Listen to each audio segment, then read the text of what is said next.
تفشلوا وتذهب ريحكم واصبروا إن الله مع الصابرين. ہم سامعین، سبق سے پارہ چل رہا ہے سورہ انفال اور سورہ توبہ. سورہ انفال مکمل پڑھی گئی ہے. سورہ توبہ کا اکثر حصہ ہو چکا ہے. گویا 10 پارہ ہم لوگوں نے الحمدللہ مکمل کر لیا. سورہ انفال اور نفل عربی میں زیادہ چیز کو کہتے ہیں، یعنی اضافی چیز کو کہا جاتا ہے. جو چیز اپنے مقرر مقدار سے زیادہ ہو تو کہتے ہیں کہ یہ نفل ہے. اسی لیے فرض نماز کے علاوہ جو نماز پڑھتے ہیں، چاہے وہ سنن رواتب ہو یا تطوع جس کو کہا گیا یا نفل کہا گیا، تو نفل کہتے ہیں زیادتی کو. اللہ نے کہا فَتَهَجَّدْ بِهِ نَافِلَةً لَكَ، اے نبی آپ رات میں تہجد پڑھا کریں، یہ آپ کے لیے درجات میں اضافے کا باعث ہے. تو انفال مال غنیمت کو کہا جاتا ہے. اور یہ سورہ اسپیشلی آپ پڑھیں گے تو اس سورہ کا خاص موضوع جنگ بدر اور اس کے بعد پیش آنے والے واقعات ہیں. جنگ بدر جانتے ہیں کہ اسلامی تاریخ میں سب سے معرکہ یا کہہ دیجیے فیصلہ کن معرکہ رہا ہے. سن 2 ہجری میں اللہ کے نبی صلی اللہ علیہ وسلم 313 صحابی کے ساتھ اس جنگ میں شریک ہوئے اور 1000 سے زائد کفار کے لشکر کو شکست فاش دی. ان کفار کی وہ جماعت جس نے پوری زندگی مکے میں مسلمانوں کو پریشان کیا تھا، ایک طرح سے اللہ نے مسلمانوں کے دلوں کی تشفی کا کام کیا. اب پھر وہ مقام آیا کہ اس کے بعد دھیرے دھیرے مسلمانوں کی طاقت میں اضافہ ہوتا چلا گیا اور وہی اسلام جو مکے میں اجنبیت کے ماحول میں تھا، چھپا چھپا پھرتا تھا، وقت آیا کہ دنیا نے، عربوں نے پہلے اسے تسلیم کیا اور پھر دنیا نے اس کی قوت کو تسلیم کیا. حضرت عمر فاروق کا زمانہ ختم ہوتے ہوتے ہوتے حضرت عثمان کے زمانے کے آتے ہوتے سمجھیے 25 صدی کے آس پاس تک رشیا کے سائڈ تک مسلمان پہنچ گئے. بہت سارے مسلمان کہہ دیجئے کہ ہندوستان کے بارڈر تک پہنچے. تو اس کے اندر ایک مثال اللہ سبحانہ تعالیٰ نے دی کہ کبھی بھی عروج اور کامیابی اور فتح آپسی اتحاد و اتفاق کی برکت سے آتی. اگر کوئی قوم اس کا پارا یعنی کہہ دیجیے کہ وہ اختلاف میں پڑ گئی تو اس کی طاقت ختم ہو جاتی ہے، اس کی ہوا اکھڑ جاتی ہے. اور آپ دیکھیں گے کہ مسلمانوں کے ساتھ بھی ایسا ہی ہوا.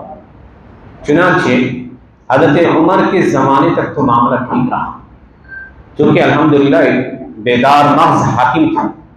فتنہ پیدا ہو اس سے پہلے ہی اس کو کچل دیا کرتا. تو ان کے دور میں کچھ فتنہ پروروں نے فتنہ پیدا کرنے کی کوشش کی، لیکن ایسی سزا انہوں نے دی کہ دوسروں نے عبرت کا پکڑی اور اس کے بعد ان کے دور میں کسی کو جرأت نہیں ہوئی کہ وہ کسی طرح کا فتنہ پیدا کر دیں. حضرت حذیفہ بن یمان رضی اللہ عنہ سے ایک بار انہوں نے پوچھا تھا کہ اے حذیفہ مجھے ان فتنوں کے بارے میں بتاؤ جس کے بارے میں اللہ کے نبی نے تمہیں خبر دی. تو حذیفہ نے کہا وما لك بها يا امير المؤمنين، آپ کو اس سے کیا واسطہ امیر المؤمنین، ان بینک و بینها بابا مغلقا، آپ کے اور اس فتنوں کے درمیان ایک بند دروازہ ہے. تو انہوں نے کہا کہ کیا وہ دروازہ توڑا جائے گا یا کھولا جائے گا؟ اس دروازے کو توڑا جائے گا یا کھولا جائے گا؟ تو حذیفہ نے کہا کہ توڑا جائے گا. تو انہوں نے کہا کہ پھر تو قریب ہے کہ وہ دروازہ کبھی قیامت تک بند نہ ہو. اور حذیفہ کہتے ہیں کہ حضرت عمر جانتے تھے کہ فتنوں کو روکنے کا جو دروازہ ہے وہ خود ان کی ذات تھی. حضرت عمر خود وہ دروازہ تھا فتنوں کے سامنے، اور ان کی شہادت ہوئی تھی. نیچرل موت نہیں ہوئی تھی، فطری موت. اسی لیے ان کی شہادت کے بعد پھر امت میں حضرت عثمان کے زمانے میں، اور نرم دل خلیفہ تھے حضرت عثمان، معاف کر دینے والے. تو ان کے زمانے میں جو فتنے پیدا ہوئے، پھر حضرت عثمان کی شہادت وہ سمجھیے کہ پہلا قطرہ خون کا جو ان کا گرا اور امت آج تک انتشار کا شکار ہے. ایسے ایسے گروہ سامنے آئے جنہوں نے اسلام کی تصویر کو مسخ کرنے کی کوشش کی. کبھی اہل بیت کی محبت کے نام پہ کچھ لوگ پیدا ہوئے. مقصد دین کی محبت نہیں تھی، نبی صلی اللہ علیہ وسلم سے محبت کا اظہار نہیں تھا. مقصد تھا اس دین کی لہر کو روکا جائے جو ان کے اندر تک گھستا چلا جائے. کچھ لوگ ایسے آئے جو عقلانی تھے، ہر بات میں عقل کو دخل دیتے تھے، ان کی عقل پہ کوئی بات نہیں اتری رد کر دیا کرتے تھے. ان کو معتزلہ کہا گیا. یہ ہر دور میں ان کے کچھ آثار پائے جاتے ہیں. ایسے لوگ ہر سوسائٹی میں رہتے ہیں.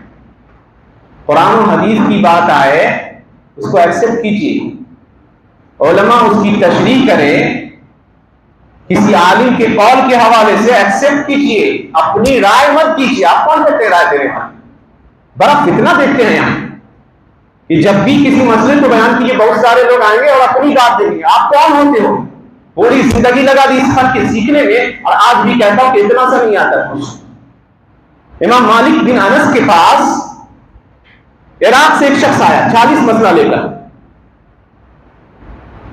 عراق سے پیش کر رہا ہے امام صاحب کے پاس، کہتے ہیں لا ادری، نہیں جانتا. 36 مسئلے کا جواب کہا نہیں جانتا. کہا اے امام میں عراق سے آیا ہوں اور آپ کہتے نہیں جانتا. کہا کہ میں اللہ کے دین میں اپنی جانب سے بات کہنے والا کون ہوتا؟ نہیں جانتا. نہیں جانتا. امام بخاری نے کہا من قال لا ادری فهو نصف العلم. جس نے کہا کہ میں نہیں جانتا یہ اس آدھا علم، اپنی حقیقت جانتا. سلف کہتے تھے کہ دین میں اپنی رائے مت گھساؤ، دین میں اپنی رائے مت گھساؤ، نہیں تو لوگ ایسے ہی گمراہ ہیں. شاہ ولی اللہ نے ایک چیپٹر ہی باندھا ہے حجت اللہ البالغہ. تو یہاں دیکھتے ہیں کہ لوگوں کا ایک مزاج بنتا چلتا رہا، کلچر آتا رہا. آپ علماء کے حوالے سے نہیں جانتی وہ کون علماء ہیں؟ علماء حق ہیں، وہ انبیاء کے وارثین ہیں. یاد رکھیے جو ایک لفظ کہتے ہیں تو ڈرتے ہیں. ابن القیم کی وہ کتاب پر جائیے جو انہوں نے لکھی ہے اعلام الموقعین عن رب العالمین. وہ لوگ آگاہ ہو جائیں جو اللہ کی طرف سے سائن کرتے ہیں. تو کوئی شخص اگر اپنے آپ کو مفتی سمجھتا ہے، جو من میں آتا ہے دین کی بات لوگوں کو بتاتا پھرتا ہے بغیر علم کے، اور صحیح بھی ہوگا وہ تو وہ غلط ہے، گمراہ ہوگا، وہ گناہگار ہوگا، گناہگار ہوگا وہ شخص. چھوڑ دیجیے علماء کے لیے. جب ایک عالم اگر آپ کو اللہ اور اس کے رسول کی جانب سے کوئی بات بتاتا ہے تو وہ یہ ذمہ داری لیتا ہے کہ تم اس بات پر جو عمل کر رہے ہو اس کی سزا بھگتنے کو میں تیار. اتنا چھوٹا معاملہ سمجھتے دین کو، اتنا چھوٹا معاملہ سمجھ رکھا ہے. اور خاص طور سے میں نوجوانوں کو تنبیہ کرنا چاہتا ہوں جو ہر بات میں اپنی عقل کو دوڑاتے پھرتے ہیں. یاد رکھیے سیرنڈر کیجیے. مومن کی شان یہ ہوتی ہے کہ اللہ اور اس کے رسول کی بات جب بتائی جاتی ہے تو کہتے ہیں آمن اطعنا و سمعنا، ہم نے سنا اور اطاعت کی. یہ شان ہونی چاہیے. دین سیکھیے اپنی اصلاح کے لیے، دین سیکھیے اپنی اصلاح کے لیے. آپ جتنا کچھ سیکھتے ہیں آپ کی ذات پہ کتنا اثر پڑتا ہے اس کو دیکھیے. اختلاف کو ہوا مت دیجیے اور شاذ قولوں کی پیروی مت کیجیے. علماء نے کہا ہے من تتبع الشواذ فقد تزندہ. جو شخص شاذ قول علماء کے اقوال کو سارے علماء کو چھوڑ رہا ہے، لگتا کوئی حیثیت ہی نہیں. ان کی قربانیاں رہی جناب، انہوں نے پوری زندگی لگا دی. پڑھ جائیے امام بخاری کی سوانح حیات، پڑھ جائیے شافعی کو، پڑھ جائیے ابو حنیفہ کو، احمد بن حنبل کو. آپ کیا جانے گا امت دین کے لیے آپ نے کیا کیا؟ وہ لوگ اپنی نیند کو حرام کرتے تھے، اپنی معیشت کو حرام کرتے تھے. آج آپ خوب کما رہے ہیں. کیا وہ لوگ جو دین کا کام سنبھالتے ہیں ان کے اندر اتنی ایبلٹی نہیں ہے کہ وہ آپ سے زیادہ کما سکے؟ کمانے کی استطاعت ہے، لیکن وہ اللہ کے لیے، اس کے دین کی بلندی کے لیے اس کام میں لگے ہیں. اور آپ آتے ہیں ان پہ انہیں اٹھاتے ہوئے کہتے ہیں کہ آپ کون ہوتے ہو، یہ میری رائے ہے. ایسا نہیں ہونا چاہیے. آپ کو کوئی حق نہیں ہے. جھک جائیے نہیں تو گمراہ ہو جائیے گا. علماء نے کہا کہ جو شخص اپنی رائے سے دین میں کہتا ہے، دین میں اپنی رائے داخل کرتا ہے، وہ گمراہ ہے. وہ شخص، ایسے شخص سے خبردار رہنے کی ضرورت ہے، خبردار رہنے کی ضرورت ہے. ایسی ہی لوگوں سے معاشرے میں انتشار بڑھتا ہے، فتنہ پیدا ہوتا ہے، اور یہ فتنے آگے چل کے گمراہی کی صورت اختیار ہے. حضرت ابوبکر صدیق رضی اللہ عنہ افضل الناس بعد الانبیاء، نبیوں کے بعد سب سے افضل شخص. آپ تواضع دیکھ لیجیے. آتی ہے ایک بوڑھی عورت کہتی ہے اے خلیفہ مسلمین، اللہ مجھے میراث میں حصہ دیجیے، میراث میں حصہ دیجیے. کہا کہ میں نہیں جانتا کہ میراث میں تمہارے لیے کوئی حصہ ہے، لیکن میں لوگوں سے پوچھوں گا، صحابہ سے پوچھوں گا. سب سے بڑے عالم تھے صحابہ میں، اللہ کے نبی کے بعد سب سے بڑے عالم. اور دیکھ لیجیے چھوٹے صحابہ کو یہ مسئلہ پتا ہے، خود ان کو پتا نہیں. تو علم ایسی چیز ہے کوئی دعویٰ نہیں کر سکتا کہ وہ سب کچھ جانتا ہے۔ اللہ نے کہا وَفَوْقَ كُلِّ ذِي عِلْمٍ عَلِيمٍ، ہر جانکار سے بڑھ کر ایک جانکار ہے۔ پوچھا صحابہ سے، محمد بن مسلمہ اور مغیرہ بن شعبہ نے کہا کہ نبی صلی اللہ علیہ وسلم نے چھٹا حصہ دیا ہے میراث میں، چنانچہ اس کو دیا، اور کہتے تھے کہ مجھے ڈر لگتا ہے کہ میں نبی کی ایک سنت کو چھوڑ دوں گا تو گمراہ ہو جاؤں گا۔ تو صحابہ اپنے اوپر گمراہی کا خوف کھاتے تھے، علماء ائمہ کرام اپنے اوپر گمراہی کا خوف کھاتے تھے کہ ایک سنت کو چھوڑ دیں۔ حضرت علی کہتے لو کان الدین بالرائے، دین میں اگر رائے کو دخل ہوتا تو موزے کا نچلا حصہ زیادہ حقدار تھا کہ اس پہ مسح کیا جائے، کیونکہ گندگی اسی پہ لگتی ہے، لیکن میں نے اللہ کے نبی کو اوپر حصے کو کرتے دیکھا، اسی لیے میں اوپر مسح کرتا۔ تو دین میں رائے نہیں ہے، اپنی رائے مت ڈالیے۔ اور جب علماء اپنی رائے سے اجتہاد بھی کرتے ہیں تو انتہائی ڈرتے ہوئے کرتے ہیں، ایسا نہیں ہے کہ وہ جو منہ میں آیا بول دیا، وہ ذمہ داری لے رہے ہیں اللہ کے سامنے۔ اللہ نے کہا وَلَا تَقُولُوا لِمَا تَصِفُ أَلْسِنَتُكُمُ الْكَذِبَ هَذَا حَلَالٌ وَهَذَا حَرَامٌ لِتَفْتَرُوا عَلَى اللَّهِ الْكَذِبَ، جو زبان پر آ جائے مت کہو کہ یہ حرام ہے یہ حلال ہے تاکہ اللہ پر جھوٹ باندھو۔ جو لوگ اللہ پر جھوٹ باندھتے ہیں وہ کبھی کامیاب نہیں ہوتے۔ اور اسی طرح کے لوگوں سے معاشرے میں فرقہ بندیاں پیدا ہوتی ہیں، فرقہ بندیاں پیدا ہوتی ہیں۔ اللہ نے کیا کہا سنیے سورہ آل عمران میں، کہا وَلَا تَكُونُوا كَالَّذِينَ تَفَرَّقُوا وَاخْتَلَفُوا مِن بَعْدِ مَا جَاءَهُمُ الْبَيِّنَاتُ وَأُولَٰئِكَ لَهُمْ عَذَابٌ عَظِيمٌ۔ ان لوگوں کی طرح مت ہو جاؤ جنہوں نے آپس میں اپنے آپ میں اختلاف کیا، واضح آیات کے آ جانے کے باوجود اختلاف میں پڑے، اللہ نے کہا ان کے لیے بڑا عذاب ہے۔ یوم تبیض وجوہ وتسود وجوہ، جس دن بہت سے چہرے روشن ہوں گے اور بہت سے چہرے سیاہ ہوں گے۔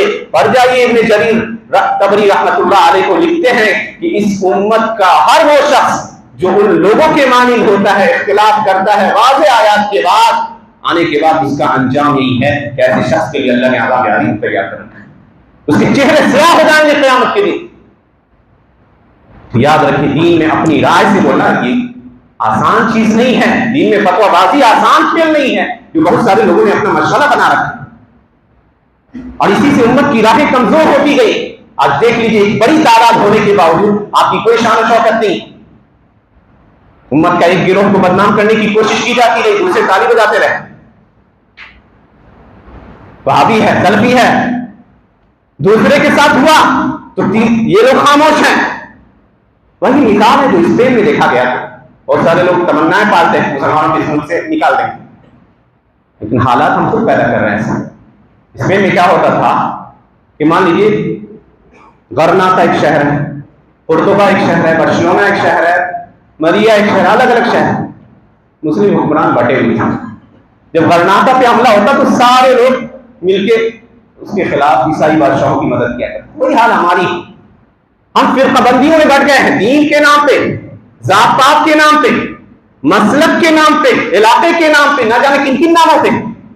اور اگر کسی ایک گروہ کو کے خلاف میڈیا میں پروپیگنڈا چلایا جاتا ہے تو بہت سارے لوگ آتے ہیں ان کے خلاف بکواسیں شروع کر دیتے ہیں۔ یہی حال ہے ہمارا۔